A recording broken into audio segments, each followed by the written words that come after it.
আসসালামু আলাইকুম, সবাইকে স্বাগত জানাচ্ছি আজকের ভিডিওতে। আজকে আমরা আলোচনা করব 49তম স্পেশাল বিসিএস পরীক্ষার বাংলা অংশের সমাধান। বাংলাতে যে এমসিকিউগুলো এসেছিল সেগুলো কিন্তু পরবর্তী বিভিন্ন নিয়োগ পরীক্ষায় আসার সম্ভাবনা রয়েছে। সে কারণে আমি চিন্তা করলাম যে আমি এগুলো পড়ার পাশাপাশি আমি যদি অন্যদেরকেও এটা সম্পর্কে জানাতে পারি তাহলে হয়তো আমার পাশাপাশি সবাই উপকৃত হবেন। তো প্রথমে হলো বাংলা ভাষা ও সাহিত্য থেকে যে প্রশ্নগুলো এসেছিল। প্রথম প্রশ্নটা দেখেন, পরিবার থেকেই শিক্ষার শুরু। এখানে থেকে শব্দের সাথে একটা যুক্ত আছে এবং এই ইটাকে কি বলা হচ্ছে, এই ইটার ব্যাকরণিক পরিচয়টা হলো বলক। এখানে থেকে শব্দের সাথে এক্সট্রা যে যুক্ত হলো এটার নাম হচ্ছে বলক, এবং এটা সম্পর্কে বাংলা ভাষার ব্যাকরণ অধ্যায় বইটাতে, যেটা 9-10-এর স্টুডেন্টরা পড়ে, সেখানে কিন্তু এটা সম্পর্কে বিস্তারিত বলা হয়েছে। তো আশা করছি সেখানে আপনারা, এখানেও রয়েছে আপনার, আমি আর ডিটেলস পড়ছি না, আপনারা এখান থেকে দেখে নিতে পারবেন। তারপরের প্রশ্নে চলে যাচ্ছি, সেটা হলো আহমেদ শরীফের মতে মধ্যযুগে চণ্ডীদাস নামে কতজন কবি ছিলেন? আহমেদ শরীফের মতে মধ্যযুগে চণ্ডীদাস নামে কবি ছিলেন 3 জন, এবং তাদের নাম এখানে উল্লেখ করা হয়েছে। অনন্ত বড়ু চণ্ডীদাস, যিনি প্রাচীন চণ্ডীদাস, এবং চণ্ডীদাস চৈতন্য পূর্বাকালের বা জ্যৈষ্ঠ সমসাময়িক, এবং দীন চণ্ডীদাস 18 শতকের শেষার্ধে। তো এখানে দেখেন এই 3 জনের রচিত পদাবলিতে রাধাকৃষ্ণের সম্পর্কে এবং বৈষ্ণব ভক্তির প্রতিফলন ঘটেছে। আর আহমেদ শরীফের আরেকটা গবেষণা গ্রন্থ রয়েছে, যেমন বাঙালি ও বাংলা সাহিত্য। তো আহমেদ শরীফের সম্পর্কে আপনারা জেনে নেবেন। এরপরে আমি 3 নম্বর প্রশ্নে চলে যাচ্ছি। পরের যে প্রশ্নটা সেটা হলো গিয়ে এই জায়গাতে দেখেন, মধুসূদন দত্তের পূর্ববর্তী গুরুত্বপূর্ণ কবিকে। আমরা জানি মধুসূদন দত্তের জন্ম হচ্ছে 1824 সালে, এবং তার পূর্ববর্তী যে গুরুত্বপূর্ণ কবি তিনি হলেন ঈশ্বরচন্দ্র গুপ্ত। এখানে হচ্ছে ঈশ্বরচন্দ্র গুপ্ত সম্পর্কে আপনাদেরকে দেখানো হয়েছে, যে আমি একটু পড়ি। ঈশ্বরচন্দ্র গুপ্তের জন্ম 1812 সালে এবং মৃত্যু 1859 সালে, এবং হচ্ছে গিয়ে তিনি মধুসূদন দত্তের পূর্ববর্তী ছিলেন এবং সমসাময়িক কালের একজন গুরুত্বপূর্ণ কবি ও সাংবাদিক। তিনি সংবাদ প্রভাকর পত্রিকার সম্পাদক ছিলেন, এটা খুবই ইম্পর্ট্যান্ট, এটাও পরীক্ষা আসে। এবং তার সামাজিক ও ব্যঙ্গাত্মক কবিতার জন্য বিখ্যাত। তিনি বাংলা সাহিত্যে মধুসূদনের আগে গুরুত্বপূর্ণ অবদান রেখেছিলেন, এবং তার কাজ মধুসূদনের সময়ে প্রভাব বিস্তার করেছিল। আর তিনি ছিলেন একজন কবি এবং সাংবাদিক, আর তার ছদ্মনাম ছিল ভ্রমণকারী বন্ধু। তো এগুলো কিন্তু পরীক্ষায় আসার মতো। একই সাথে এখানে রবীন্দ্রনাথ ঠাকুর সম্পর্কেও আলোচনা করা হয়েছে, যেটা আপনারা দেখতে পাচ্ছেন। এরপর আমি পরবর্তী প্রশ্নে চলে যাচ্ছি। 4 নাম্বার যে প্রশ্নটা সেটা হলো এটা, এ কাজ করতে আমি বদ্ধপরিকর। এখানে পরিকর শব্দের অর্থ কী? 4টা অপশন হচ্ছে গিয়ে, পরিকর শব্দের অর্থ হলো কোমর।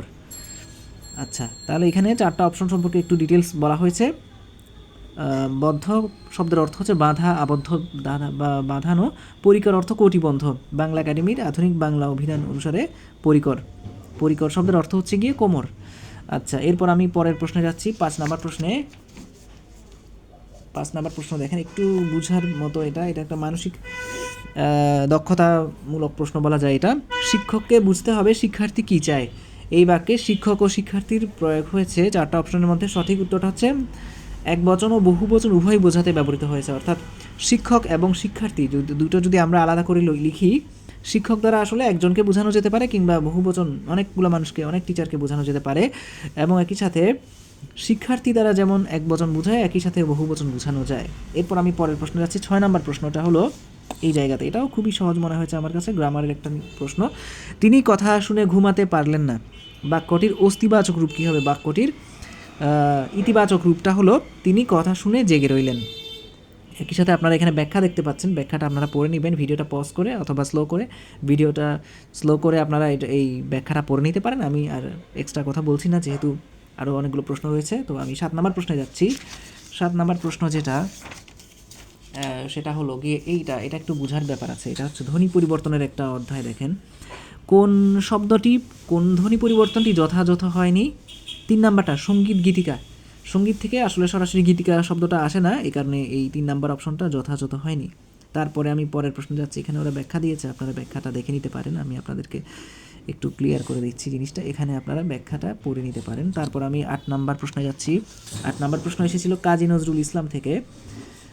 এই যে এখানে আপনারা দেখতে পাচ্ছেন, কাজী নজরুল ইসলামের কোন উপন্যাসের কেন্দ্রীয় চরিত্র জাহাঙ্গীর? কুহেলিকা। আমরা জানি কাজী নজরুল ইসলাম 3টা উপন্যাস রচনা করেন। 3টা উপন্যাসের মধ্যে বাঁধনহারা, কুহেলিকা এবং মৃত্যু ক্ষুধা, এই 3টা উপন্যাস। এবং এই যে উপন্যাসগুলো সম্পর্কে একটু আমি বলি। কুহেলিকা উপন্যাস সবার প্রথমে তিনি রচনা করেন, 1931 সাল হচ্ছে এটার প্রকাশকাল, এবং কেন্দ্রীয় চরিত্র জাহাঙ্গীর। আর আরও কিছু তথ্য এখানে আপনারা দেখতে পাচ্ছেন। এরপর হচ্ছে কুহেলিকা উপন্যাসের অন্যান্য চরিত্রগুলো হচ্ছে কুহেলিকা, তাহমিনা, চম্পা, ফেরদৌস বেগম এবং কাজী নজরুল ইসলাম সম্পর্কে আরও কিছু তথ্য আপনারা দেখতে পাচ্ছেন। তার ডাক নাম ছিল দুখু মিয়া।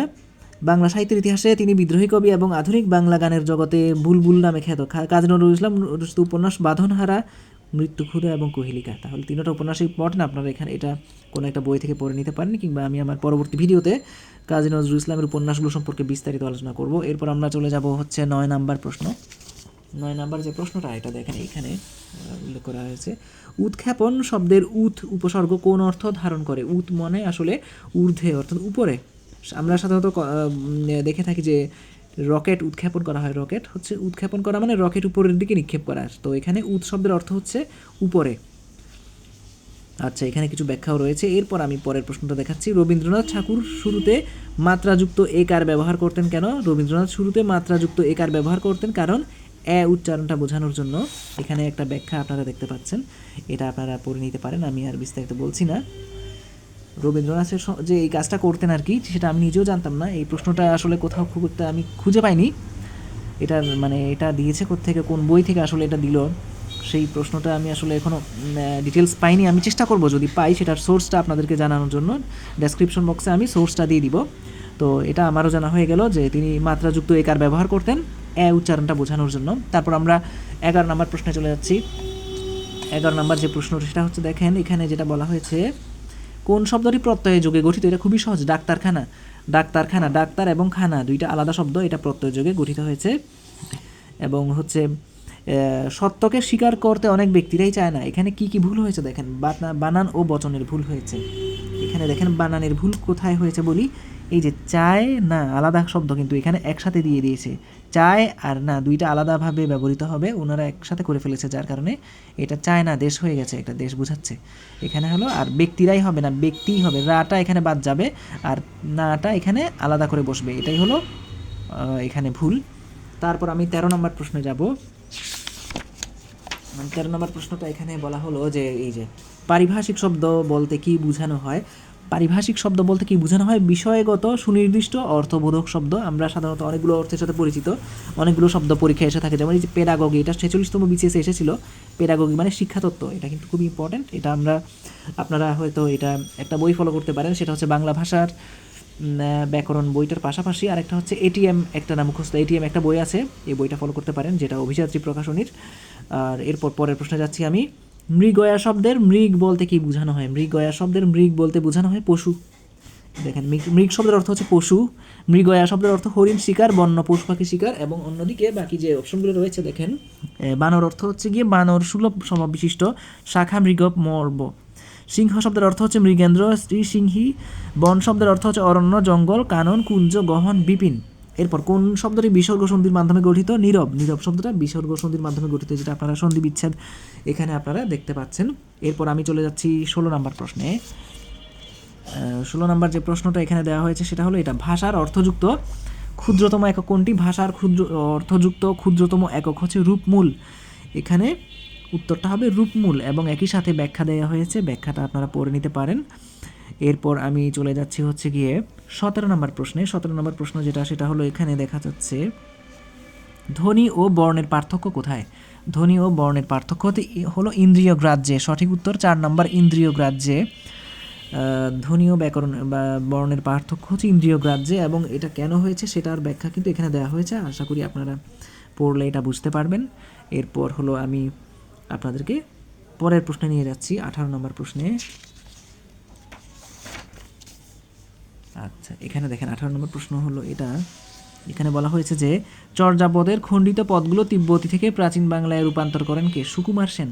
সুকুমার সেন এই কাজটা করেছিলেন, এবং এটার ব্যাখ্যা দেওয়া হয়েছে। সুকুমার সেন সম্পর্কে আপনারা বিস্তারিত পড়ে নেবেন, আমি এখানে কিছু লাল কালিতে দাগিয়ে রেখেছি, যেহেতু এই ব্যাখ্যাটা খুবই ইম্পর্ট্যান্ট, আপনারা এখান থেকে পড়ে নিতে পারেন। আমি ক্লিয়ার করে দিচ্ছি জিনিসটা, এখানে কিন্তু লেখা রয়েছে, আপনারা পড়তে পারেন। অনেক বড় একটা ব্যাখ্যা এখানে উল্লেখ করা হয়েছে এই জায়গাতে। বাকি যে অপশনগুলো সেগুলো সম্পর্কে একটু অ্যানালাইসিস করা হয়েছে যে কেন আসলে বাকি অপশনগুলো হয়নি, এবং সুকুমার সেন এই যে এখানে বিস্তারিত ব্যাখ্যা রয়েছে। এখানে আমি একটু পড়ি, আপনাদেরকে শোনাই। অসিত কুমার বন্দ্যোপাধ্যায়ের বাংলা সাহিত্যের ইতিবৃত্ত অনুসারে সুকুমার সেন প্রবোধচন্দ্র বাগচির সংস্কৃত অনুবাদের ভিত্তিতে চর্যাপদের খণ্ডিত পদগুলো প্রাচীন বাংলায় রূপান্তর করেন এবং তা আকারে প্রকাশ করেন। চর্যাপদ সম্পর্কিত আরও কিছু তথ্য এখানে উল্লেখ করা হয়েছে যে হরপ্রসাদ শাস্ত্রী 1907 সালে নেপালের রাজদরবার থেকে এটি আবিষ্কার করেন। এখানে পদ সংখ্যা 50, তবে সুকুমার সেনের মতে এটা হলো 51টি এবং উদ্ধারকৃত পদের সংখ্যা চর্যাপদের 46.5টা, অর্থাৎ 46টা, এবং আরও একটা অর্ধেক পাওয়া যায়। উদ্ধারকৃত কিংবা বিলুপ্ত পদের সংখ্যা 3.5টি। প্রাপ্ত 46.5টি পদের মধ্যে ভুসুকু রচিত 23 নং পদটি খণ্ডিত আকারে পাওয়া গেছে। পদটির 6টি পদ পাওয়া গেছে, কিন্তু বাকি 4টি পদ পাওয়া যায়নি। এরপর হচ্ছে 1938 সালে প্রবোধচন্দ্র বাগচি চর্যাপদের তিব্বতী ভাষার অনুবাদ আবিষ্কার করেন। সংস্কৃত ভাষায় মুনিচন্দ্র চর্যাপদের ব্যাখ্যা করেন, তিনি 11 নং পদের ব্যাখ্যা করেননি। বাংলা সাহিত্যের ইতিবৃত্ত অসিত কুমার বন্দ্যোপাধ্যায়, ওনার বই থেকে আসলে এগুলো সম্পর্কে জানা যায়। এরপর আমি চলে যাচ্ছি হলো 19 নম্বর প্রশ্নে। 19 নম্বর যে প্রশ্নটা সেটা হলো এটা,